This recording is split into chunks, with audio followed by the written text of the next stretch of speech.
Saludamos como siempre a los que nos siguen a través de Radio RDI 88.5, como también a quienes nos ven en las distintas plataformas.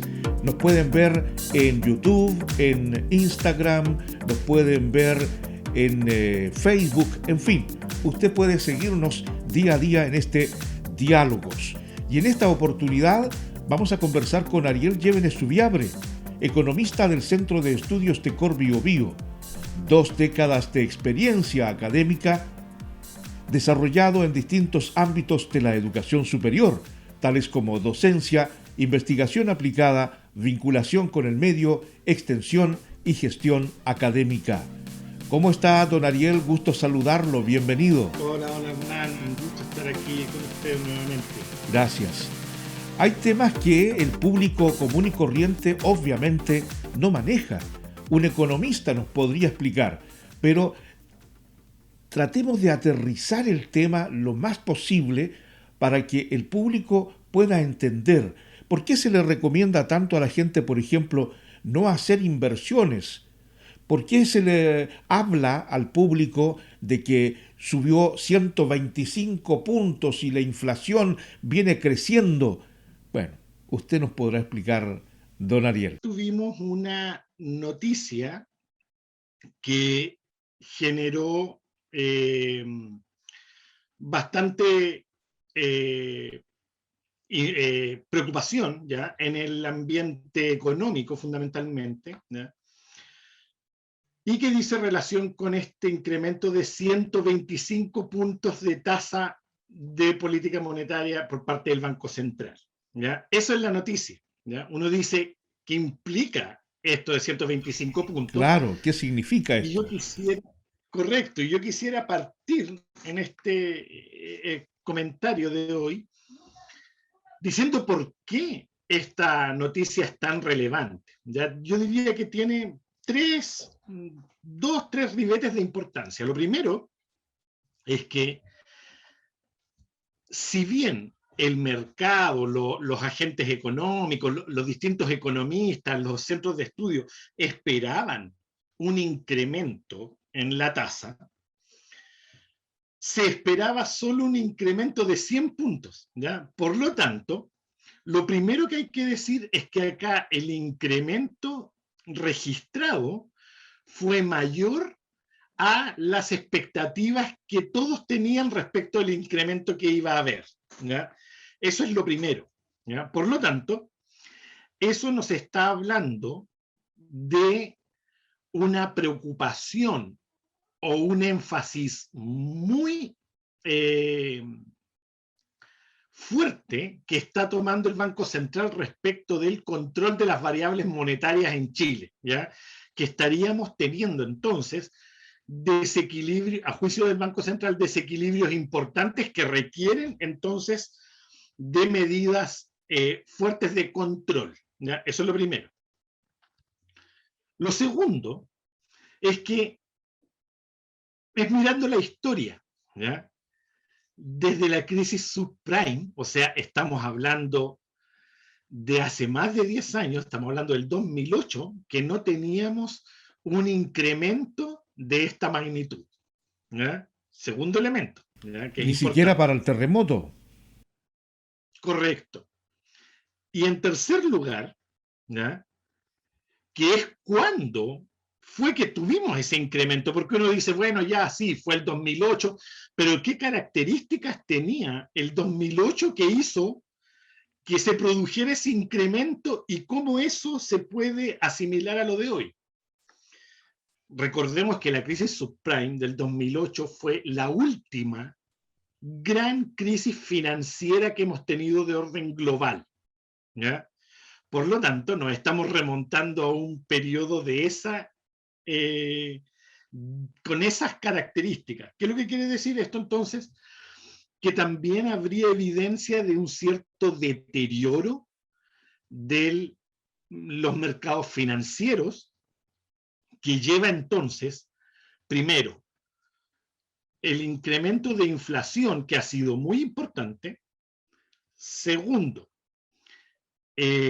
la presión del dólar, ya que estamos teniendo también en nuestro país.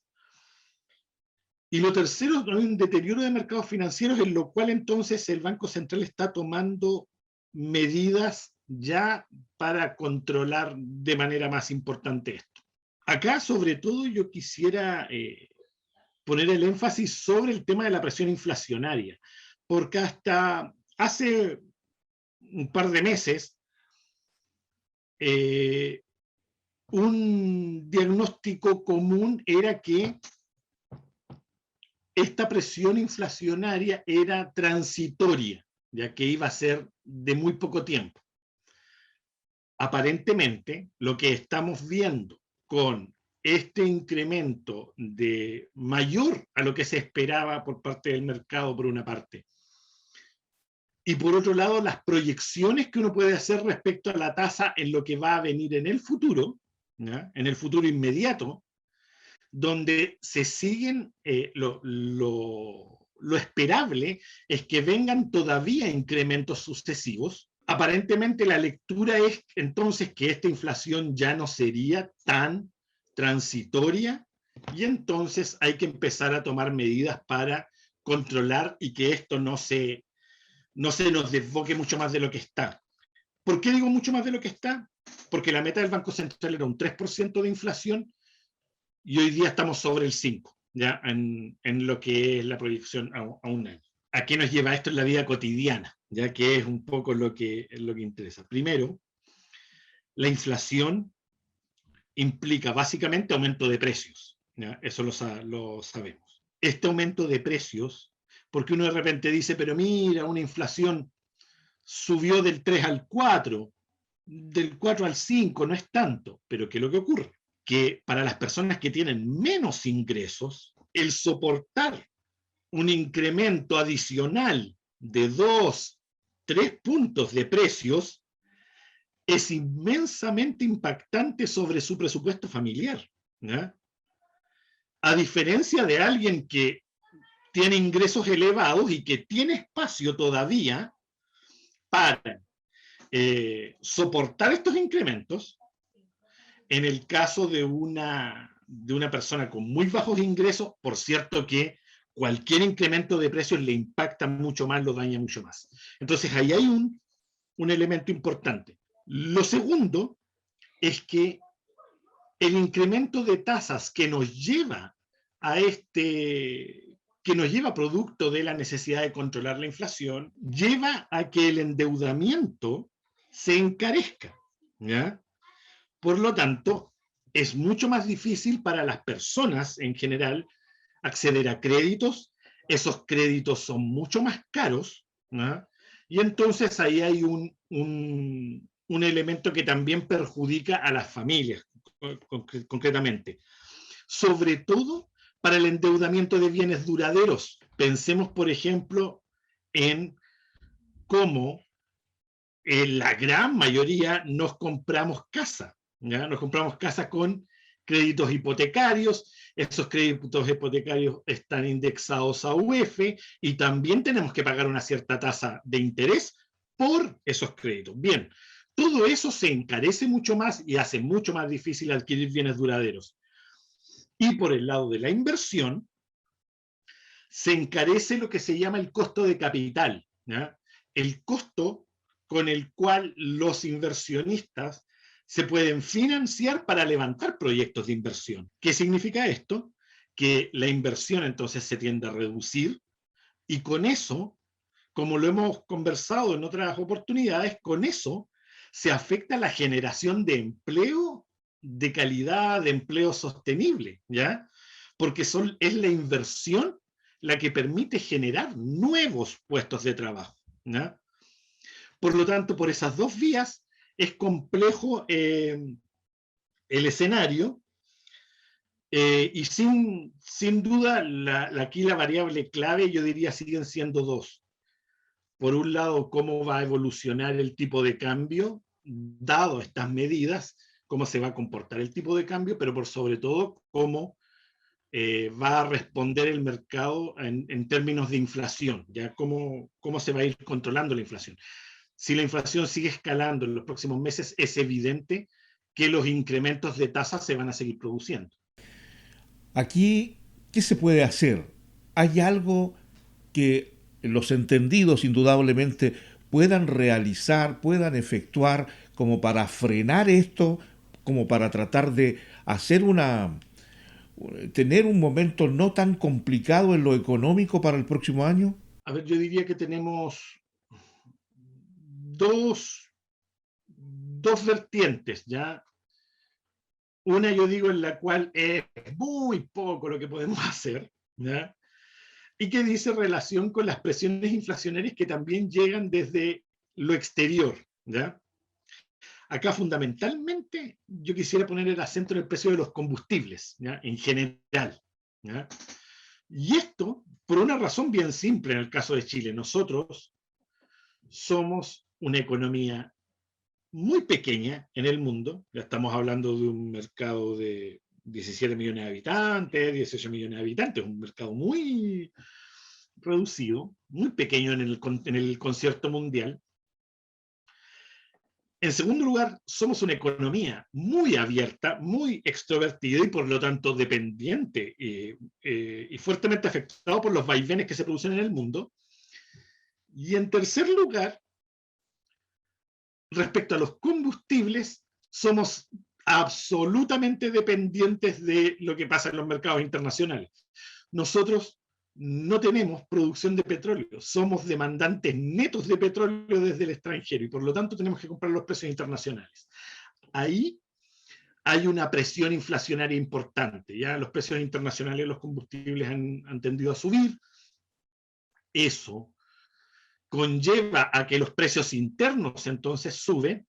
Y bueno, y hoy día nos encontramos con, por ejemplo, en lo que equivale al bolsillo de todas las personas en el diario, nos encontramos con una benzina a 1.000 pesos, ¿ya? Redondeando, ¿ya?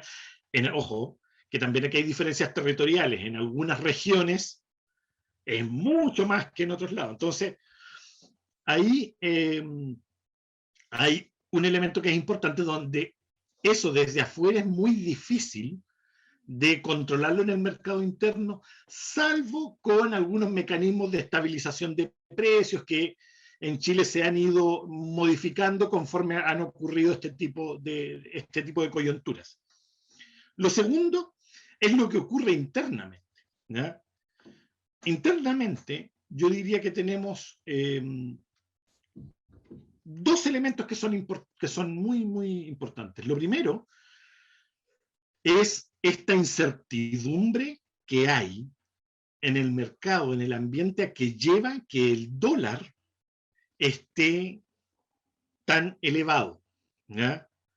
Es verdad que hay un proceso internacional en eso, pero es indudable que nosotros tenemos un sobreprecio, por decirlo de algún modo, pagamos entre medio una cierta prima por esta incertidumbre que hay y que hace que tengamos un dólar más elevado, ¿ya? Y en segundo lugar está el incremento que ha habido, ¿ya?, respecto de la liquidez, que ha hecho que el consumo, ¿ya?, se incremente mucho. De hecho, fíjense que las proyecciones de crecimiento para este año de Chile se vieron todas al alza fundamentalmente por consumo, ¿ya? Eso, como lo conversábamos la semana pasada, suena muy bueno en las cifras, mira qué bueno el salto que nos estamos pegando en términos de crecimiento, es insostenible cuando eso se produce solo o en su gran proporción por consumo y no hay incremento de inversión, ¿ya?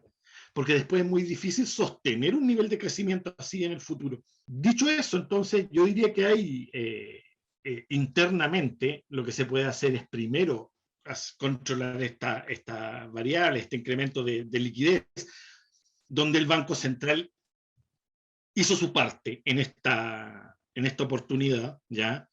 Toma esta medida de control, ya respecto de la inflación. Y bueno, también las incertidumbres esperamos, como también lo conversábamos la semana pasada, que se vayan disipando conforme vayan habiendo también más definiciones en nuestro país. Don Ariel, ¿qué podemos recomendarle al público, a la señora, a la dueña de casa, a aquel hombre que tiene que salir a trabajar día a día a buscar el sustento? ¿Qué le podemos recomendar a él? Se nos viene Navidad, se nos viene el verano, hay apertura, podemos salir. Se ve un panorama complicado, ¿verdad? Que invita a gastar. Sí, y sin querer ser portador de malas proyecciones, hay un elemento adicional que a veces se nos olvida, porque nosotros estamos a contraestación con el hemisferio norte, Así es. ¿ya? Lo que es muy bueno, ¿ya? En términos estructurales, ojo, en términos estructurales son muy buenos, como estamos a contraestación. ¿Por qué? Porque podemos exportar de repente muchos productos precisamente a contraestación, ¿ya? No, nos valemos de esto. Sin embargo, esta contraestación nos lleva a que nosotros estamos entrando en verano ahora, ¿no? Bueno, estamos recién en primavera, pero me estoy adelantando un poco, pero vamos a empezar a entrar en verano muy Claro. prontamente. ¿Y eso qué es lo que ocurre? Que en el hemisferio norte se está entrando en invierno, ¿ya? Y las naciones más industrializadas suelen incrementar acá su gasto en combustible. ¿Qué es lo que lleva a esto? A que usualmente el precio de los combustibles en este periodo y el consumo en este periodo también tiende a incrementarse en el plano mundial, ¿ya? Claro, nosotros reducimos nuestro consumo, pero en otro espacio esto se incrementa mucho más, ¿ya? En la zona del hemisferio norte. Entonces ahí hay otro elemento que probablemente nos lleve a que el precio de los combustibles se mantenga así de alto como está o incluso siga escalando ligeramente, ¿ya? Dicho eso, ¿qué hacer? Lo primero, esto es una recomendación que yo siempre hago, incluso y sobre todo con más intensidad en los periodos buenos, ¿ya? Recordando esta historia de las 7 vacas gordas, las 7 vacas flacas, incluso en los periodos buenos, ¿ya? ¿Qué recomiendo yo? Evitar de todas las formas posibles, ¿ya? El endeudamiento, ¿ya? Evitarlo. Sabemos, ¿ya? Que hay distintos tipos de endeudamiento. Y por cierto, también hay distintas razones por las cuales las personas se endeudan. De repente para uno es fácil decir, mire, evite el endeudamiento. ¿Qué es lo que ocurre? Que cuando hay salarios estrechos, cuando hay ingresos estrechos, o una familia llega a la desgracia de una enfermedad, y no solo es una desgracia de salud, es una desgracia humana y espiritual para la familia, también en muchas ocasiones se transforma en una desgracia económica, ¿ya? Entonces ahí, bueno, de repente hay que recurrir obligatoriamente al endeudamiento en esos casos, ¿ya? Sin embargo, también sabemos que hay espacios donde a veces uno se endeuda, ¿ya? Y que perfectamente uno dice lo podría haber evitado, podría evitarlo. Lo primero es evitar el endeudamiento. Lo segundo, si el endeudamiento es inevitable, entonces buscar las fuentes más adecuadas de endeudamiento. Acá ya una fuente yo les diría inmediatamente, por favor, por ahí no, esa que sea la última alternativa. Las líneas de crédito y sobre todo estos avances, ¿ya? Estos avances en efectivo. Son tremendamente caros, ¿ya? Por lo tanto, buscar otras alternativas, ¿ya? Y que esa sea la última, ¿ya? Porque de otro modo, la cosa se complejiza mucho más, entendiendo también que aquí viene lo más delicado, que las personas de menos ingresos usualmente les cuesta mucho acceder a estas otras alternativas que son créditos bancarios, Claro, y entonces terminan finalmente quedándole como única alternativa sí, estos avances. Entonces, al final, todo este escenario es un momento que afecta mucho más a las personas que tienen menos ingresos. así es. Lamentablemente ellos se ven seriamente afectados. Bueno, es un panorama que hay que enfrentarlo y con estos consejos que nos da don Ariel, bueno, deberíamos tratar de sobrellevarlo, ¿verdad? Don Ariel Llévenes Subiabre, economista del Centro de Estudios de Corbiobío. Gracias, don Ariel, como cada semana junto a nosotros aquí en Radio RD. Muchas gracias, don Hernán. Un gusto, como siempre. Lo esperamos la próxima semana. Hasta pronto.